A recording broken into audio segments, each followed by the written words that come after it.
ഫെബ്രുവരി അവസാനത്തോടെ തൂതയിലെ പാലം വാഹന ഗതാഗതത്തിനായി തുറന്നുകൊടുക്കാൻ കഴിയുമെന്നാണ് പ്രതീക്ഷയെന്ന് ഷൊർണൂർ MLA പി മാമ്മിക്കുട്ടി. നിർമ്മാണ പ്രവൃത്തികൾ വിലയിരുത്തുന്നതിനായി MLA പാലം സന്ദർശിച്ചു.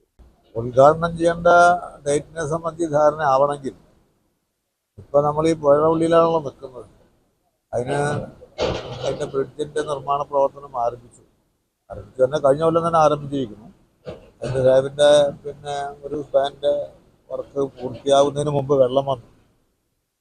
മഴ നേരത്തെ വന്നുകൊണ്ടാണ്, അല്ലെങ്കിൽ കഴിഞ്ഞ വേനലിൽ തന്നെയാണ് സ്പാനിന്റെ പണിയൊക്കെ കഴിഞ്ഞു. പിന്നെ വെള്ളം ഏറെക്കുറെ ഒരു നിയന്ത്രണ വിധേയമായിട്ടല്ലേ പറ്റും. വളരെ സ്പീഡിൽ തന്നെ അതിന്റെ പ്രവർത്തനം നടക്കുന്നുണ്ട്. ഇപ്പം ഇതിന്റെ മുകളിൽ നമ്മൾ സ്ലാബ് ഫിറ്റ് ചെയ്തുകൊണ്ടിരിക്കുകയാണ്. ഇന്നലെ രാത്രി മുതൽ അതിന്റെ പ്രവൃത്തി ആരംഭിച്ചിട്ടുണ്ട്. ഇന്നലെ ഒരു സ്ലാബ് ഫിറ്റ് ചെയ്തു. ഇന്നിപ്പോൾ ബാക്കി 2 സ്ലാബ് ഫിറ്റ് ചെയ്യും. തുടർന്നുള്ള ദിവസങ്ങളിൽ ആ സ്ലാബ് ഫിറ്റ് ചെയ്ത് അപ്രോച്ച് റോഡ് കൂടി ശരിപ്പെടുത്തി കഴിഞ്ഞാലാണ് ഗതാഗതത്തിന് തുറന്നു കൊടുക്കാൻ വേണ്ടി കഴിയുക.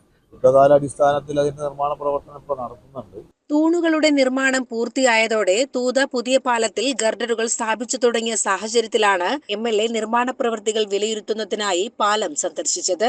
140 മീറ്റർ നീളമുള്ള പാലത്തിന്റെ നിർമ്മാണ പ്രവൃത്തികൾ വേഗത്തിൽ പുരോഗമിക്കുന്നതായും മുണ്ടൂർ തൂത റോഡ് നവീകരണം പൂർത്തീകരിക്കുന്നതോടെ തൂതയുടെ മുഖച്ഛായ മാറുമെന്നും MLA പറഞ്ഞു. 6 സ്പാനുകളായിട്ട് 18 സ്ലാബുകളാണ് വേണ്ടത്.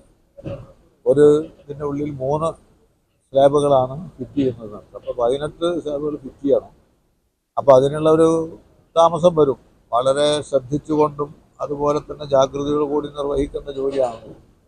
ആ ജോലി ബന്ധപ്പെട്ട ഡിപ്പാർട്ട്മെൻറ്റും അതുപോലെ തന്നെ അതിൻ്റെ കോൺട്രാക്ടർമാരും നിർവഹിച്ചു പോകുന്നുണ്ട്. എന്തായാലും ഈ നിർമ്മാണ പുരോഗതി ഒന്ന് വിലയിരുത്താനാണ് ഞങ്ങളൊക്കെ ഈ സൈറ്റിൽ വന്നിട്ടുള്ളത്. അതുകൊണ്ട് അധികം താമസിയാതെ തന്നെ ഈ സ്ലാബ് ഫിറ്റിംഗ് കൂടി കഴിഞ്ഞാൽ അധികം താമസമില്ലാതെ നമുക്ക് ഫെബ്രുവരി അവസാനമാകുമ്പോഴത്തേക്കും ഉദ്ഘാടനം ചെയ്യാൻ കഴിയുമെന്നാണ് പ്രതീക്ഷിക്കുന്നത്. 140 മീറ്ററാണ് ഇപ്പോൾ ഇതിൻ്റെ ദൂരമുള്ളത്. ഈ പാലത്തിൻ്റെ സ്ലാബുമായി ബന്ധപ്പെട്ടുകൊണ്ട് നിർമ്മിക്കുന്ന 140 മീറ്റർ. പിന്നെ അപ്പുറത്തും കുറച്ച് അപ്രോച്ച് റോഡിൻ്റെ ഭാഗമായിട്ട് വരും. എന്തായാലും നമ്മുടെ ഈ ഗവൺമെൻറ് നടപ്പാക്കിക്കൊണ്ടിരിക്കുന്ന വികസന പ്രവർത്തനത്തിൻ്റെ ഏറ്റവും പ്രകടിതമായ ഒരു അനുഭവമാണ് തൂതക്കാർക്കുള്ളത്. തൂത എന്ന് പറയുന്നത് ചെർപ്പളശ്ശേരി മുനിസിപ്പാലിറ്റിയും അതുപോലെ തന്നെ ആലിപ്പറമ്പ് പഞ്ചായത്തും തമ്മിൽ പങ്കുവെക്കുന്നതാണ്. മലപ്പുറം, തൃശ്ശൂർ, പാലക്കാട് ജില്ലകളെ ബന്ധിപ്പിക്കുന്ന ഒരു പ്രധാനപ്പെട്ട പാലമാണ്. ബ്രിട്ടീഷുകാരുടെ കാലത്ത് ഉണ്ടാക്കിയതായിരുന്നു നേരത്തെ പാലം.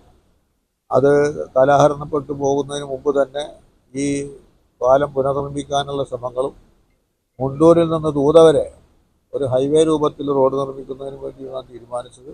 അതിൻ്റെ പ്രവൃത്തി ആരംഭിച്ച് 2-3 വർഷങ്ങളായി. ഏറെക്കുറെ 36 കിലോമീറ്ററാണ് മുണ്ടൂരിൽ നിന്ന് തൂത വരേക്കുള്ള ഈ റോഡിൻ്റെ ദൈർഘ്യം. അതിൽ പ്രധാനപ്പെട്ട ഒരു പാലം ഈ തൂത പാലമാണ്. ഇത്ര തന്നെ നീളമില്ലെങ്കിലും കാക്കാത്തോടിന് ഇതുമാതിരി തന്നെ പുതിയ പാലം നിർവഹിച്ചു അല്ലേ. ബ്രിട്ടീഷുകാല കാലത്ത് പാലം പൊളിച്ചൊരു വർത്തമാനം കേട്ടിട്ടുണ്ട് കാക്കാത്തോട്. അപ്പോൾ ഇത്ര ലെങ്ത് വരുന്നില്ലെങ്കിൽ ഇതേമാതിരി ഉറപ്പിൽ കൺസ്ട്രക്ട് ചെയ്തെന്നാണ് അവിടെയുള്ള കാക്കാത്തോട് പാലം. അത് ഇതിൻ്റെ ഭാഗമായി നിർമ്മാണം പൂർത്തിയാക്കിയിട്ടുണ്ട്. ചെറിയ പാലങ്ങൾ ഇതിൻ്റെ ഇടയിൽ നിർമ്മാണം പൂർത്തിയാക്കിയിട്ടുണ്ട്.